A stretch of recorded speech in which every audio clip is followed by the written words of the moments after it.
Stephanie Diaz de Leon. This is Omar Waheed. And this is Rob Chappell. And it's 365 Amplified. You know, I think I want to take a moment and say, Rob, you need a different laptop. I thought we were going to adjust the room again. It's been a moment because we're in a room that is not usually our room. So we've had to readjust and move some tables closer to when get you to don't an have outlet. a permanent studio, you have to find a place to plug in the board Uh-huh. that is With a very short cord. that is also close enough to be able to plug the microphones into the board. Uh-huh. So we had to kind of reconfigure the tables in this room. They have longer cords. You just get I have longer cords at home. Yeah, he and I did doesn't not bring travel them. with them. They're not his travel cords. I have long cords. My apartment's 3 minutes away. You should have like a pack in your car just ready for all these things, Mhm. all this randomness. I did used to keep it in my car, Yeah. but I don't do comedy shows anymore. Rob leaves camping gear in his car because he's ready to go at any point. Mhm. You never know when you might need to catch an emergency fish. The Black Business Hub, where our office has a podcast studio in progress. Yeah.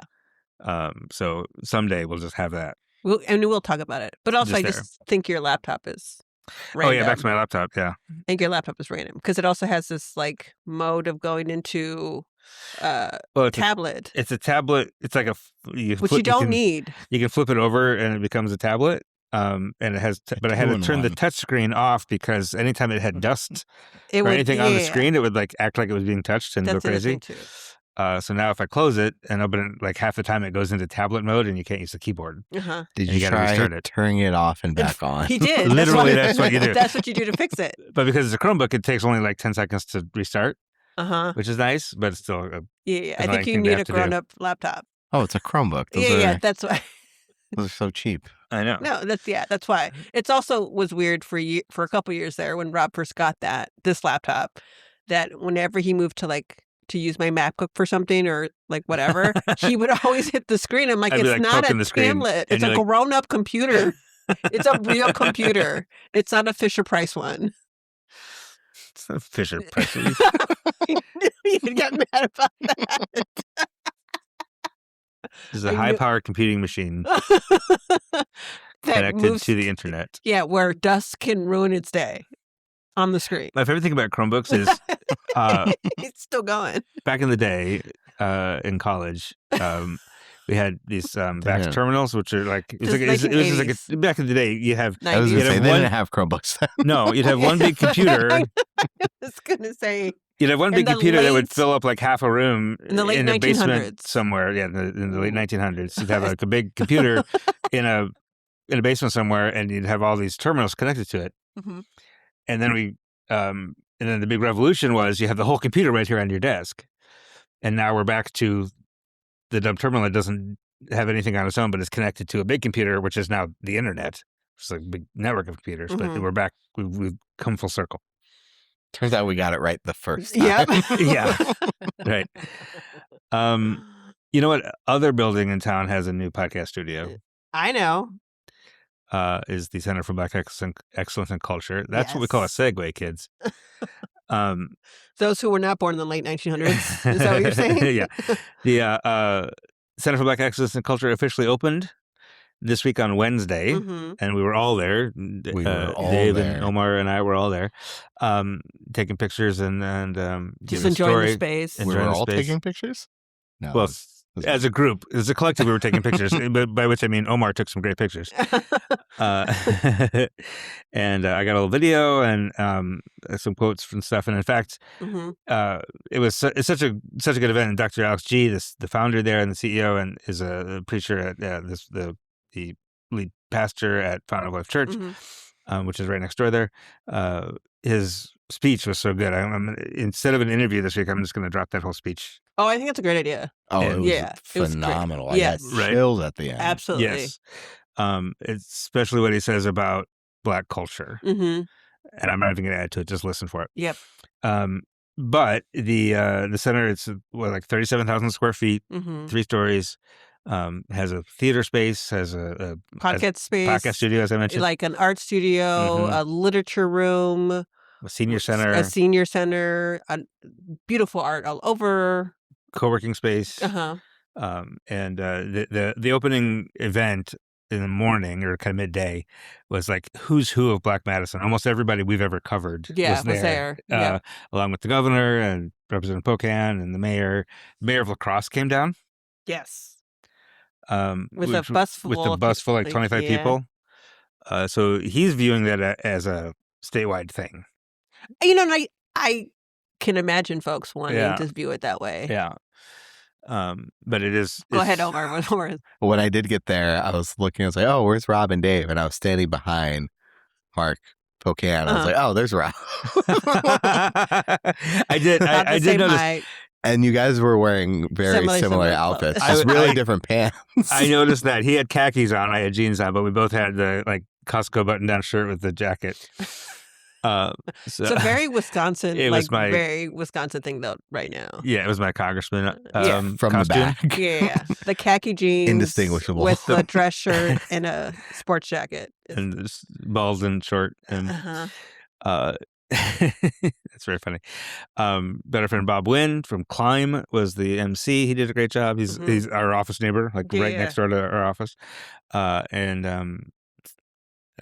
the governor spoke, and Representative Pocan spoke, and a couple of Edith Hilliard, who, if you're from Madison, you know, the Hilliard family, she spoke, and of course Dr. G spoke, and a couple of the young professionals types spoke, and it was really quite an event. And then they just kind of let everybody in, and it was just the sense of excitement and awe at this place that is now like what I kept hearing was it's for us, it's our home, you know, and in a space where Black folks could be authentically themselves and is just rare. And it's kind of like it was kind of noted in some of the speeches that it's kind of like the last piece of the puzzle of this renaissance of South Madison with the Black Urban Hub, with the Urban League Hub where we are now, Centro Hispano, the Goodman South Campus, the Madison College, and now the Center for Black Excellence and Culture. Then they opened it to the public at 2:00 late in the afternoon, and I wasn't there for that, but what I hear is it was a line out the door, which was great to see, and they had local arts performances like all afternoon in the theater space, and just a lot of people just clamoring to get in there because it has been several years in the making. Obviously, Dr. G's been thinking about this for decades, literally, and really kicked it off in 2020, raised the money to be debt-free, $30-something million in about 5 years, which is pretty remarkable. And to open it now is it's just an exciting moment for Madison. Yeah, it's great. So if you look at our social media, I've got like a 3-minute video, just kind of like a few glimpses. We got the story on there with some great photos from Omar, and so check that out. The other thing that happened this week, a few other things this week to talk about. The Foundation for Black Women's Wellness had, I think, the 7th year they had their sort of annual update on the Saving Our Babies initiative, and Omar was at that. Catch us up to speed on that, Omar. It's not looking good still. Yep. It's just they haven't fixed it yet? I mean, we can't beat systematic racism with nonprofit programs. We have to change the system itself. Yes. But the annual Saving Our Babies press conference does give an update on efforts to combating one of Wisconsin's most egregious health disparities and outcomes for Black maternal health and infants, which Wisconsin has historically for decades been the worst in the country. But now it's number 2. It's the second worst. So slightly better. But this year, after 8 years of being connected with GoodRx, and this is the 7th year that they've actually done the press conference, say we have the blueprint. We know what's working now, and now it's kind of up to the state to actually fund that. We found the solution. We know the solution is to connect pregnant mothers with social service programs, which ConnectRx largely does. Doulas, who largely serve as health advocates for pregnant mothers. Matching both of those up with pregnant mothers yields very, very positive results. And we need to invest in that, or Mhm. we need to change the entire system. Those are kind of the two options. And I doubt we're going to change the entire system. So we have to throw money at the problem to increase the outreach. Right. It is. You mentioned it is one of the most egregious things, and it is. A black woman is like 5 times more likely to die in childbirth than a white woman in Wisconsin, something like that. My mother almost died from Mhm. complications of childbirth in Wisconsin as a half black woman. She had hypermesis and was ignored throughout her entire pregnancy, and almost died after giving birth to me from complications of hypermesis. So this is a very personal story for me. This for is sure. important to you. Yeah. So, but they continue to chip away at it. That's basically what they're doing. Basically, and we can do that forever. Yeah. Or we can change the systems at play. But what's amazing is that they found specific things that move the needle in a tangible, quantifiable way. Oh, absolutely. Right? So there's no excuse not to continue those things. Well, there's no excuse not to fund it. That's the Right. thing. Like if you want to have impact and outreach, you have to fund this work. Period. And you have to invest in this. And it's a crisis. It's a health crisis that is happening here to Black women and children. So in crisis situations, you find the funding, right? And it's been a crisis for the 7 years that it's being measured, right? And being researched. It's been a crisis for a long time. I am almost 30. Yes. It's been going on for a old while. as heck. It's been going on for how many years, y'all? Yeah. And so they're calling for, like, now we've done the research, now we have the data. Fund it now, right? Fund the solutions. Because it'll mitigate not just harm and death, it'll also mitigate the thousands of dollars we spend, in trying to save and help and fix and cure something that could have been solved a while ago, right? Like getting some good initial funding would really help mitigate and move us from number 2, right, on that number, which is awful still, to a better place for Black women and children in this space. Funny enough, actually the year before, Wisconsin was number 6. Except for it had something to do with how the CDC was doing the data. Yeah. And all those fun federal changes that happened. So All right, and then that story's up at Madison365.org as well. The other big story, Omar, you had this week was Urban Triage has a new thing happening, a new revenue stream, a new community connection. Tell us about that. Less noise wellness. Urban Triage is in the hemp game. I do imagine that this will be controversial at one point because certain people do not like Urban Triage, and now they're going to be like, well, Urban Triage is just selling weed now. So I imagine this will be a problem. Diversifying their funding. That's what they're doing. Well, they're trying to become less reliant on federal funding and state funding after they lost their funding for their agriculture program last year, which was about $200,000 to $300,000. So they started this hemp business. They were already growing hemp for an entrepreneurship program for people to learn how to start their own hemp business. But since we're growing the hemp, anyways, why don't we start a business out of it so we can become more self-sufficient and continue funding that and the entire agriculture program? So Less Noise Wellness. It's a full spectrum organic hemp and CBD wellness brand. I don't know what that means. Me and Brandy were laughing about it. No one really knows what that means, but it does sound nice. Yeah. But so I like how you're all like, it sounds nice though. It does sound nice. Yeah, I believe you. It does. Absolutely. So Urban Triage grows the hemp at Farley Center, which is where they house their agriculture programs, and they're in partnership with 2 La Crosse-based hemp farms and processors, Stacks Family Farms and Carbon Cannabis. So they're the ones who actually handle making it into a product and so on and so forth. And if there's a high enough demand that Urban Triage can actually meet it, then they'll actually use Stack's Family Farm and Carbon Cannabis to meet that. Gotcha. So that's those two parts. But I think one of the most interesting parts is that I'm pretty sure Less Noise is now the only Black-owned hemp and cannabis company in Wisconsin. There was right. Herbal Aspect, but Alan Robinson left. Yeah. There's one in Milwaukee, but they were having difficulty sourcing a new building. I don't think I'm not sure fairly certain that they ever actually figured that out. So I'm actually pretty sure that Urban Triage's Less Noise Wellness is the only Black-owned hemp and cannabis brand. Well, there you go. Yeah, and support a Black business, y'all. And one of the things, there's some indigenous nations who are getting into this business that you've reported on as well.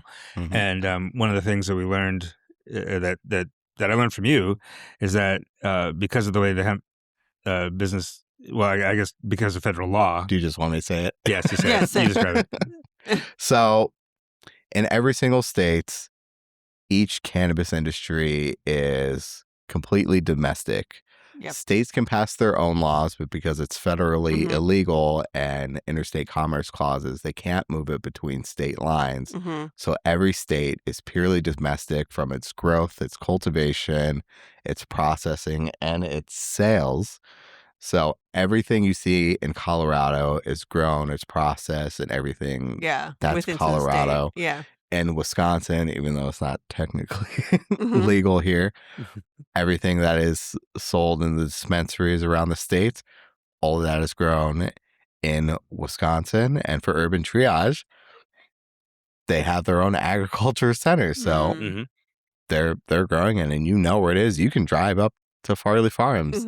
Brandy invites people to do it all the time. Yeah, I'm sure. And again, that story is at Madison365.org. Two other things before we get to our break. The folks know Shabazz City High School, which is the alternative high school, started in 1971. The founder of that school, the guy who was a teacher in Madison, got the Ford Foundation grant to start that school, was its first coordinator, which is basically the principal. Stuart Dimzarov passed away last week at the age of 81. So I got to talk to some folks who worked with him and did a little, sort of background reading on the beginnings of that school, and ended up with a nice retrospective on him and his legacy in the alternative education space here in Madison. And then one last little sports ball thing. Of course. It's the season, you all. Not specifically related to the sport, though. But, Rally Madison, which is the new women's soccer team. It's a pre-professional women's soccer team, so it's all college players, with one high school player also. And the club has put together an advisory board with some really big names from Wisconsin sports, and Wisconsin, and a couple of names that listeners of this podcast will recognize. To do professional and personal development for the players, which I think is off the field. Really cool. I think the idea of the advisory board, usually advisory boards are there to give feedback and direction for the organization as a whole. Yes. But this advisory board is about development of these players off the field, professionally and personally, in a way that I've not seen in Madison before. I've not seen this in I've seen it in college spaces, right? Right. Like maybe it's not an advisory board, but they folks come in to help support athletes in these ways, in different ways, right? Like but this is different. This feels like a semi-professional team doing that for these young women who by the way, I'm pretty sure all the players that they've got on the team are Wisconsin kids. But the names they've got are Lauren Sesselman, who played for Canada in the Olympics and on the international stage. She's from Green Bay, actually. Mason Crosby, the kicker from the Packers. Yeah. Jay Demerit, the U.S. men's national team player who's from Green Bay. Maybe my favorite professional soccer story. We don't have to go into that right now. We don't have to. We can do that for another episode. Yeah, Google it. Bianca Michelli, who did the sort of the brand storytelling for the Badgers, and now works for Love Madison Volleyball. She's going to like help them with personal branding because they're Mhm. all amateur players, but they all can get NIL Money money. to support them, to help Yep. support. Yep. And then a couple names that folks will recognize here: Wisconsin State Bar Association President Michelle Benke Mhm. and Karen Menendez-Caller from Centro Hispano. Oh, Yeah. And this is going to be like workshops and meetings and Zoom calls and whatever during the season. Mhm. But also, and I talked to somebody is- from the front office to clarify this, but they're going to be available for these kids like after. Yeah, this is mentorship. Yes. What we're creating here is mentorship, which is an important aspect in development for young folks and young adults and for adults, right? Like folks have mentors all the time that help support you in thinking about what your next steps or how you want to grow, or or even like simple decisions sometimes, like what you want to do next. Those which aren't simple sometimes, but like it's an incredible thing to offer and to set them up for. Right, exactly. Because it's also just sort of like acknowledging like we're not just caring for you right now. We want to care for you in the future too. Mm-hmm.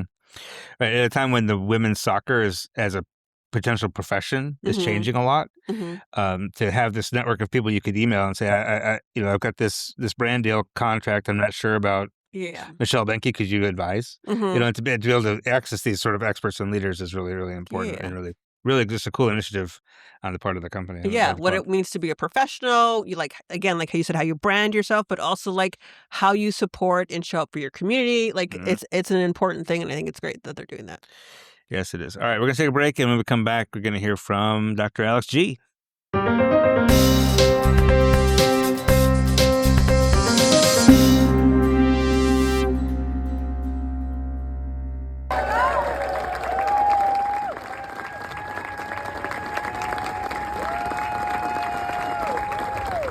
Thank you all. You're so kind.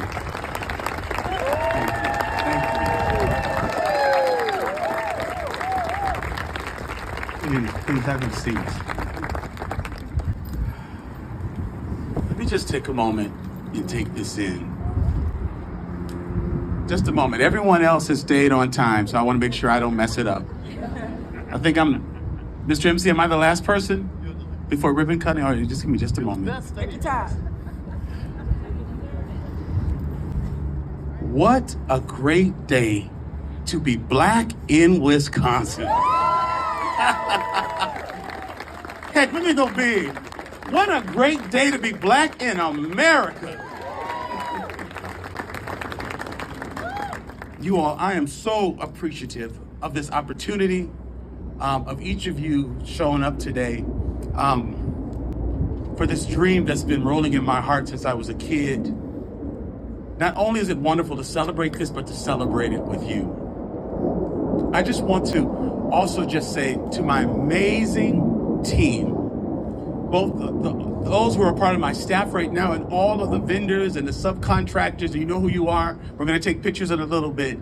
But for those of you who believed me and leaned into this and heard this, I see you. I love you all. I respect you. And in this process, we have not merely become tolerant of each other, we've become friends. And I just want to appreciate each of you right now. And I want to say especially when you walk through the space and you see the beautiful work, the pops of art and color, those things were really stewarded by my co-founder, my sister, who in spite of a very serious medical diagnosis, showed up every day to work in the spirit of our mother and in the spirit of strong Black women everywhere.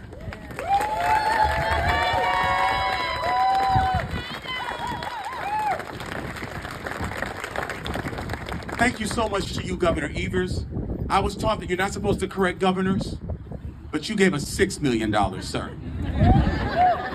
You came back around with enough. Maybe I wasn't supposed to say that? But, listen, maybe you didn't know that, but Secretary Kathy Blumenfeld, wherever you are, thank you very much. To Congressman Pocan, who's more than just a congressman, but has become a friend. To elected officials, to Madison Mayor Satya, who I saw here, Mayor Stocker of Sun Prairie, and La Crosse, Wisconsin's first Black mayor, Mayor Shondell Spivey, brought a bus from La Crosse. Mayor, where are you? Can you just raise your hand? Governor, you introduced us when you put us on one of your councils a couple years ago. We met when we could only connect through Zoom, and then when he became mayor, Jason and I drove to La Crosse for his inauguration because we wanted to be part of history. And he returned the favor by driving all the way back to, having a bus driver bring you all the way. Mayor, it means the world to me that you're here, and I'm looking forward to us working together. To fellow pastors who are here, congregants, donors, amazing staff, as I mentioned, board members and volunteers. Happy Center for Black Excellence Day. I want to entitle my few remarks, The Purpose and Power of Black Culture. 100 years ago, during the Great Migration, Black people didn't just relocate, we reimagined. We took the raw energy of our pain and we turned it into industry, into art, into church, into business, into music, into innovation, and into soul. From places like Harlem to Bronzeville, a people who had every reason to break built something that would shape the world, Black culture, and it would shape the world's economy. We allowed the energy of our pain to become the fuel of our story of survival and stories of success.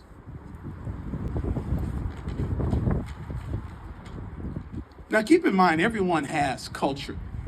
It shapes our sense of identity, our sense of community, our sense of specialness, and our place in the world. Culture is the soil in which we germinate and we grow. Let me take it a step further. Black culture is not just what we celebrate. Black culture is what we survive with. Black culture is what we build with, and Black culture is what we pass down. When systems try to erase us and our historic greatness, it is culture that keeps us afloat. Because when culture is ignored, and we won't let it, or be dismissed or stripped, people don't just lose traditions. They lose confidence, connections, and capacity. Sorry for the noise. I had to staple it because I didn't want it to blow away. Black culture has been consumed, but not invested in. Imitated, but not institutionally supported. Celebrated publicly, but underfunded structurally. And that is why this moment matters. This is why this center is not optional. This center is necessary. This center is overdue. This center is infrastructure for identity. It is an ecosystem for Black culture in art, research, leadership, economics. The Center for Black Excellence in Culture is not a museum of what was.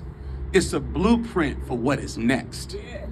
It's a place where Black thought is curated, Black innovation is incubated, and Black identity is affirmed without apology.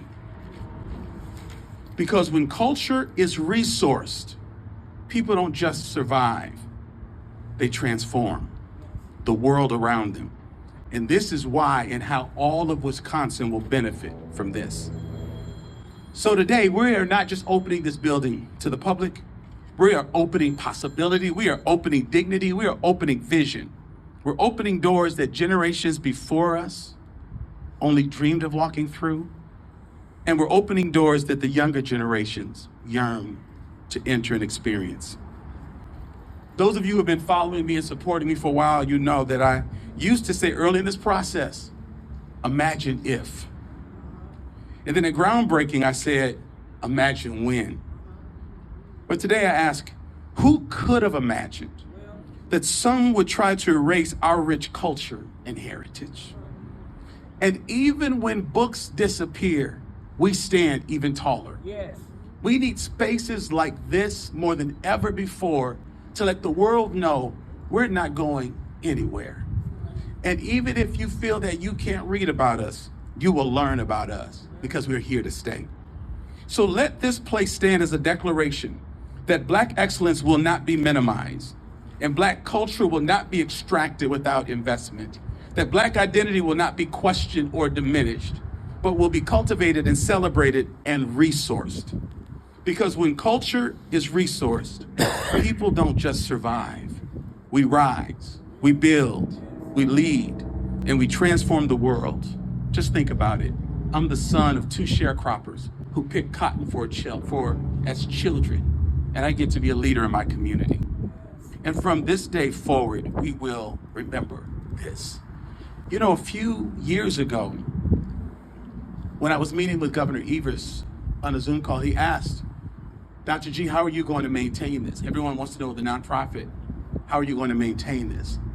And I said, Governor, with all due respect, I've had a vision. I've galvanized the Black community. I've energized the white community. I've found an incredible team to work with. I've raised $32 million for a debt-free building. I've found staff and friends. And I said, frankly, Governor, if the state of Wisconsin does not see this as an investment, and I didn't mean just his office, I mean the entire state. If the community doesn't see the investment and the worth of investing in Black people, then I said, Governor, the Black people have not failed, and I will not have failed. The state of Wisconsin will have failed. That's when the governor gave me another $1 million. That $6 million came out of that conversation. We're gonna miss you, Governor. I said, look, I get one chance, like, you know, he can kick me out of his office. I'm gonna at least say what I think. So from this day forward, Black excellence will not have to explain itself. It will be expected. Yes. Thank you very much for being here and for being a part of this dream and for believing that we can make Madison and Wisconsin great for all of us and that we live into our state motto, forward. Because the next time Madison is named as one of the best places to live, Black folks, we don't want to say what? For who? For who? We don't want to say it. We want to say, you're right. It's one of the best places to live because we have found a home. Yeah. Thank you.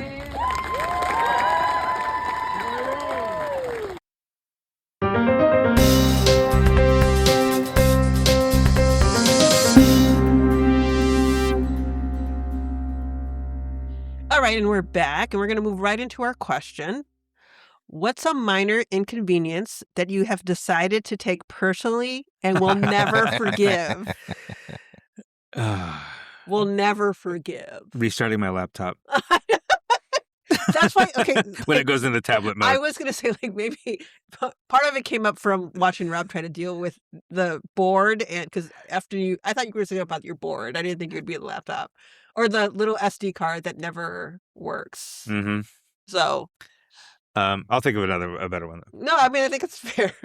Anytime a student walks out into the street, because they just walk anywhere, Yeah. it's I don't forgive them for it. You got another one, Rob, or I can go. You go. Rob's shoes and hats. How do my shoes and hats Because they're inconvenience you? everywhere in the house. They're everywhere. They are It was everywhere. like a different complaint. He has 10 pairs because he doesn't want to wear them out. So he has and 2 different kinds of slippers. They're always everywhere in the house, as well as his hats. He has 40 hats. How does that? Don't forget his scarves. And I don't even want to get The the scarves scarves come out in summer. The scarves are all seasonal. The scarves are hung up in a nice display. The scarves are seasonal. They come out in He said, summer. leave my scarves alone. I know. But his shoes and his hats are everywhere. They are everywhere. So this is annoying. That's not an inconvenience. No, it's an inconvenience because I try to put them away and they're out again for no reason, right away. And sometimes Rob has 4 different hats he wears in one day. One day. Me and Amelia counted. I feel that. On a Saturday, there are 4 hats. And we're like, how? It is a little excessive, but I do feel it. And I understand why you have to wear a hat when you go outside. Especially in We've summer. mentioned my baldness. You're bald. I don't want you to get sunburned there. Different types of hats. Maybe it's a bucket hat. No. With there's a bucket hat for sun. hiking. That's all it was. He goes to the bucket hat for fishing. He wears a ball cap, whatever. What is that? Beanie. Beanies if it's cold out. No, it's not. Not even if it's cold out. Sometimes you just like a beanie in the morning. Yeah. He pulls off a beanie wall. And then just another baseball cap. It was a baseball cap, a beanie. A bucket hat because he had gone fishing, and another ball cap. I'm like, why wouldn't you just wear the same hat? It's not like he changed clothes. I think and they don't functionally. even match. Here's the other thing that drives me crazy. They don't match what he's wearing that day. If we're going to have that many hats, we can style our clothes to match the hats. The way I will style my earrings to whatever I'm wearing. Like, and my eyeshadow, because I care. It's a statement piece. He wouldn't get it. But then he wears multicolored things like that. I was like, Rob, no sense of style has extended to you, and you have too many baseball caps and shoes. And the shoes I just trip over because they're all over the house. Okay, And that they could be make no convenient. sense. And they make no sense, though, where they are and why they are. I don't understand. I leave them where I take them off. How many hats are too many hats? I only own 3 or 4. 7 to 8, like, rotation is fine. Rob has like 30 to 40 hats because he holds them since he was like 20. And there's no reason to hold on to them. Your head has gotten bigger. Well, they're adjustable. They're just... they're not... And you just need to wash them too. I feel like they're like, if you're not willing to wash them, then throw them away, because then you're not wearing. Because you also aren't wearing all of them, but you want them all to exist. That's the other thing. We have like all of our storage are for his hats. I feel like. I'm trying to think of another better. I like how I got defensive about the scarves, though. I was not complaining about the scarves because I was like, those are seasonal. Those aren't things that we experience all the time. Mm-hmm. I shouldn't say this as a member of the media, especially nonprofit media that really relies on every dollar that we can make. But advertising is an inconvenience. Advertising in streaming media and on television. I grew up, on broadcast television and radio, right? So, and I listened to baseball, the Brewers like every day. Which they always have a commercial break in. Right. And between innings, there's like 5 minutes of commercials. And because of the current environment where nobody's buying ads, it's the same ads again and again and again. Yeah. So you hear that same ad for Terzepatide and Crest Funeral Homes and whatever for nothing against Crest Funeral Homes, but like between every inning. Now you don't want which is like 18 times in a game. And they're so long. And then on podcasts, like the more successful podcasts have NPR. Way too many ads. Yeah, they have a lot of ads And now. NPR. It makes it hard. And I understand why. NordVPN every single time. Right. And I understand why, right? Federal funding. This is why this administration is doing us so many harm that people don't recognize. Right. So like they've now had to lean into that advertising. Mm-hmm. But it is so constant. Listen to Up First which is a great podcast for Start the Day. 3 important national news stories. Yeah. And it's a 15-minute podcast, but there's 5 minutes of ads at the front of it. Yeah. That I take personally. I take out my phone, I click the button to skip ahead through it. And Crooked Media also has way too many ads, which their ads are really long. Are you still too. with Crooked Media? Yeah, listen to Pod Save. No. They've had too many problematic twists and turns. To the advertisers, we do actually love ads as Madison 365. We do. Yes, we would, and we don't have that problem of having too many ads. However, we would like to have that problem, though. There's a perfect balance. There's a balance we could strike, right? We could have. We are willing a couple of to ads. A point. If we know 5 minutes is too long, let's go for like 2.5. Uh-huh. Also, I will be inconvenienced happily if Madison 365 can be burdened by too much ad revenue. If that was exactly right. If that was everyone's complaint. Yep. Yeah. All right. We did it, guys. We made a podcast. All right. That's a great way to end it. All right. This is brought to you by. Today's episode is brought to you by no one. Uh-huh. Thanks for listening. Talk to you again soon. 365 Amplified is produced and edited by me, Rob Chappell, and is a production of 365 Media Foundation, a nonprofit, local, independent media organization in Madison, Wisconsin. Wherever you're listening to this right now, hit the subscribe or follow button to get new episodes every Friday. And between episodes, get your latest news at madison365.org and follow us on Blue Sky, Facebook, Instagram, LinkedIn, and Threads. Wherever you get your news, we'll be there.